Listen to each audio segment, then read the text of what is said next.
Assalamualaikum warahmatullahi wabarakatuh. Perkenalkan, saya Lailatul Hasanah dari program studi D3 Farmasi Anasusada Bangkalan. Di sini saya akan menjelaskan tentang manajemen pengelolaan sediaan farmasi dari mata kuliah Manajemen Farmasi dan Akuntansi. Perlu diketahui, sediaan farmasi itu apa? Sediaan farmasi adalah obat bebas terbatas, obat keras maupun obat narkotika dan psikotropika, alkes, kosmetika. Nah, itu semua adalah barang-barang yang ada di apotik atau di instalasi farmasi rumah sakit. Itu disebut dalam sediaan farmasi. Dan bagaimana manajemen pengelolaannya? Di sini saya akan membahasnya. Pelayanan kefarmasian pada saat ini telah bergeser orientasinya dari obat ke pasien yang mengacu pada pharmaceutical care. Pharmaceutical care itu apa? Yaitu peran optimal sang apoteker dalam menerapi pengobatan kepada pasien secara maksimal. Nah, ini di sini tidak hanya apoteker saja, tapi bisa tenaga teknik kefarmasian atau yang lulus SMF sebagai asisten tenaga teknik kefarmasian.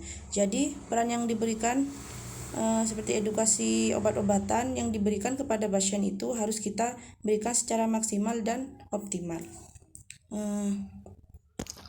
Yang selanjutnya itu ada pengelolaan sumber daya. Yang pertama ada sumber daya manusia. Di sini yang dimaksud itu adalah apoteker, tenaga teknik kefarmasian, asisten tenaga teknik kefarmasian. Nah, itu sumber daya manusia yang bisa mengelola manajemen sediaan farmasi. Yang kedua, ada sarana dan prasarana. Yang pertama itu ruang tunggu yang nyaman bagi pasien. Misalnya, di sini ini adalah sarana dan prasarana yang harus ada di apotek atau instalasi farmasi. Yang kedua itu ada tempat untuk mendisplay informasi bagi pasien, termasuk penempatan brosur atau materi informasi. Yang ketiga, ruang tertutup untuk konseling bagi pasien yang dilengkapi dengan meja dan kursi serta lemari untuk menyimpan catatan medikasi pasien, di mana seorang apoteker atau tenaga teknik kefarmasian atau asisten tenaga teknik kefarmasian itu memberikan komunikasi, informasi, dan edukasi tentang obat-obatan yang bisa kita singkat menjadi KIE. Yang keempat itu ada ruang makan. Yang kelima ada tempat pencucian alat. Yang keenam, peralatan apotek harus tertata rapi, lengkap dengan rak-rak penyimpanan obat dan barang-barang lain yang tersusun dengan rapi, terhalang dari debu, kelembapan, dan cahaya yang berlebihan, serta diletakkan pada kondisi ruangan dengan temperatur yang ditetapkan. Nah, di sini kita sudah masuk ke pengelolaan sediaan farmasi dan perbekalan kesehatan lainnya. Yang pertama itu ada perencanaan, yang kedua pengadaan, ketiga penerimaan, keempat penyimpanan, kelima pengendalian, keenam pencatatan dan pelaporan, dan yang terakhir itu ada pemusnahan. Kita bahas satu-satu ya. Yang pertama itu ada perencanaan. Dalam membuat perencanaan pengadaan sediaan farmasi, alkes, dan BMHP atau bahan medis habis pakai perlu diperhatikan. Yang pertama itu ada pola penyakit. Penyakit itu jadi kalau misalnya kita mau membeli atau memesan sesuatu obat, kita harus bisa menyamakan obat-obat apa sih yang dibutuhkan atau dibeli oleh pasien ini. Bisa kita lihat dari pola penyebaran penyakitnya. Yang kedua itu ada pola konsumsi. Biasanya kita lihat dari obat selama 1 tahun. Jadi kalau misalnya dalam 1 tahun itu kita bisa prediksi kira-kira obat apa yang banyak keluar dan apakah tahun depan itu obat itu banyak dikonsumsi atau tidak. Yang ketiga itu ada budaya. Jadi dilihat dari sekitar apotek atau perusahaan atau klinik. Yang keempat itu ada kemampuan masyarakat. Selanjutnya ada pengadaan. Pengadaan itu bertujuan untuk menjamin kualitas pelayanan kefarmasian. Maka pengadaan sediaan farmasi harus melalui jalur resmi sesuai ketentuan perundang-undangan. Nah, biasanya pengadaan ini kita memesan pada PBF. Sebelum memesan itu biasanya kita melihat legalitas dari PBF-nya.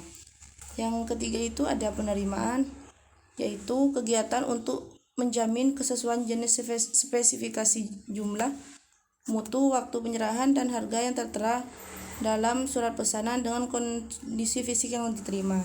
Jadi misalnya kita menerima barang tuh, nanti itu dicek, biasanya yang dicek itu nama obat sesuai atau tidak dengan faktur, kekuatan obat dan jumlahnya obat, serta nomor batch dan kadaluarsanya. Yang keempat ada penyimpanan. Yang pertama itu obat atau bahan obat harus disimpan dalam wadah asli dari pabrik. Dalam hal pengecualian atau darurat di mana isi dipindahkan pada wadah lain, maka harus dicegah terjadinya kontaminasi dan harus ditulis informasi yang jelas pada wadah baru. Wadah sekurang-kurangnya memuat nama obat, nomor batch, dan tanggal kadaluarsa. Jadi obat harus disimpan dalam wadah asli dari pabrik terkecuali dalam keadaan darurat. Misalnya kayak peracikan itu, ada peracikan yang hanya butuh obat misalnya pada 3,5 atau separuhnya gitu. Itu nanti biasanya klip dimasukkan ke dalam klip dan ditulis sediaan, nama, serta kekuatan obat. Kedua itu semua obat atau bahan obat harus disimpan pada kondisi yang sesuai sehingga terjamin keamanan dan stabilitasnya. Jadi obat yang disimpan itu harus memenuhi kriteria atau sesuai dengan suhu dari obat tersebut. Ketiga, tempat penyimpanan obat tidak bisa dipergunakan untuk penyimpanan barang lain yang menyebabkan kontaminasi. Ini untuk mengantisipasi terkontaminasinya suatu obat. Dan tempat penyimpanan obat tidak boleh disimpan dengan hal-hal yang bisa mengkontaminasi obat tersebut. Yang keempat itu sistem penyimpanan dilakukan dengan memperhatikan bentuk sediaan dan kelas terapi obat serta disusun secara alfabetis. Ini maksudnya misalkan pada obat-obatan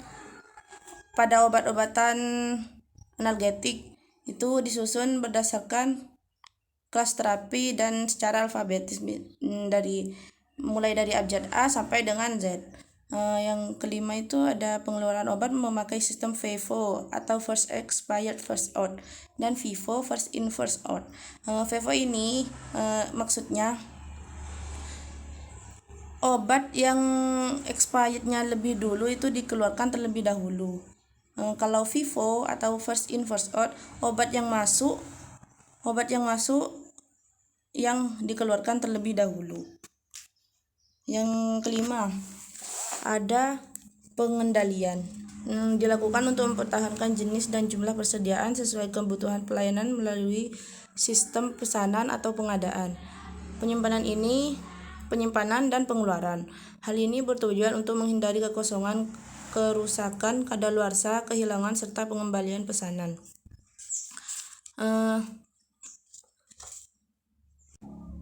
Jadi pengendalian obat ini diatur untuk menghindari terjadinya seperti kelebihan, kekurangan, kadaluarsa obat, kehilangan, serta pengembalian pasien. Dan pengendalian persediaan dilakukan menggunakan kartu stok baik dengan cara manual atau elektronik.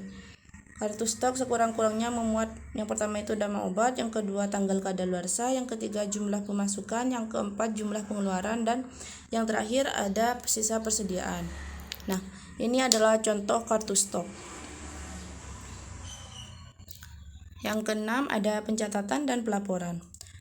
Pencatatan ini dilakukan pada setiap proses pengelolaan sediaan farmasi, alkes, dan bahan medis habis pakai yang meliputi pengadaan yaitu surat pesanan, faktur, dan penyimpanan itu ada kartu stok, penyerahan itu ada nota atau struk penjualan, dan pencatatan lainnya disesuaikan dengan kebutuhan.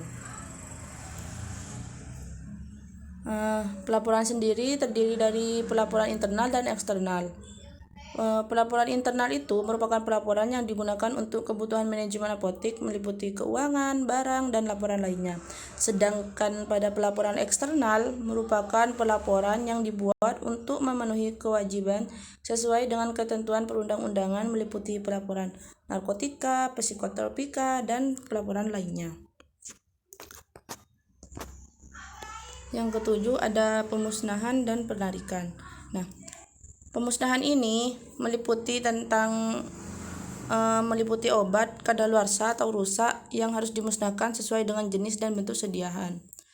Pemusnahan obat kadaluarsa atau rusak yang mengandung narkotika atau psikotropika dilakukan oleh apoteker dan disaksikan oleh Dinas Kesehatan Kabupaten. Biasanya ini menggunakan berita acara. Pemusnahan ini biasanya menggunakan berita acara. Yang ketiga ada pemusnahan obat selain narkotika dan psikotropika dilakukan oleh apoteker dan disaksikan oleh tenaga kefarmasian lainnya yang memiliki surat izin praktek atau surat izin kerja. Yang keempat ada pemusnahan dibuktikan dengan berita acara pemusnahan yang saya katakan tadi, dan pemusnahan resep yang telah disimpan melebihi jangka waktu 5 tahun dapat dimusnahkan. Pemusnahan resep dilakukan oleh apoteker dan disaksikan oleh sekurang-kurangnya petugas lain di apotek dengan cara dibakar atau cara pemusnahan lainnya. Sekian penjelasan tentang pengelolaan manajemen farmasi dari saya, kurang lebihnya mohon maaf. Wassalamualaikum warahmatullahi wabarakatuh.